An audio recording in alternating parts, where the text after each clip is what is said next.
জুলাই চেতনা সেই মুক্তিযুদ্ধের চেতনা যেভাবে হাসিনা ব্যবহার করেছিল সেরকম ভাবে ব্যবহৃত হয়ে আবার ফ্যাসিজমের দিকে বাংলাদেশ যাওয়ার কোনো আশঙ্কা আপনি দেখেন কিনা?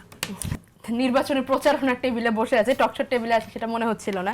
এনিও একটু না, আপনার প্রশ্নের উত্তর এক শব্দে উত্তরটা হচ্ছে না।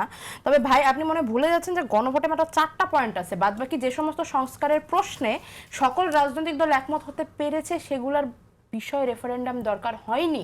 যেগুলোতে একমত হতে পারেনি শুধুমাত্র সেগুলোর ক্ষেত্রেই আমরা বৃহত্তর স্বার্থে এবং বৃহত্তর মতামত সংরক্ষণ এবং সংগ্রহের স্বার্থে জনগণের কাছে আমরা ছেড়ে দিয়েছি যে আমরা একমত হতে পারছি না, আপনারা বলে দেন।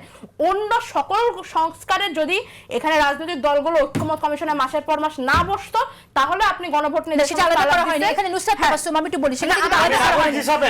আমাদের বলতে দেন ভাই, এভাবে হয় না, আপনাদের কারোর কথা মধ্যে ইন্টারপ্রেট করি না। তো এটা যে গণভোটে আপনি যতগুলো আলাপ দিয়েছেন সেগুলো সত্য হতো যদি সকল সংস্কারের প্রশ্ন এখানে থাকতো। যেহেতু শুধু 4টা, আপনার এই বক্তব্যগুলো আসলে হচ্ছে না।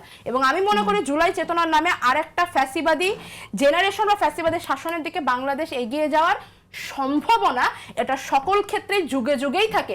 আপনি যখন মানুষকে প্রশ্ন করবেন না তখন চেতনা হতে পারবে। রাজনীতি আমরা আর দেখতে চাই না, চেতনার রাজনীতি বলতে চাই। চেতনার রাজনীতি দেখতে চাই কি না চাই সেটা প্রশ্ন না, বিষয়টা হচ্ছে জুলাইয়ের মাধ্যমে বাংলাদেশে একটা চেতনার জাগরণ ঘটেছে, এটা আপনারা অস্বীকার করতে পারবেন না। কিন্তু যতক্ষণ পর্যন্ত জনগণ আমার হাতে সময় নেই, সেই ফ্যাসিবাদ তৈরি হওয়ার কোনো সুযোগ থাকবে না।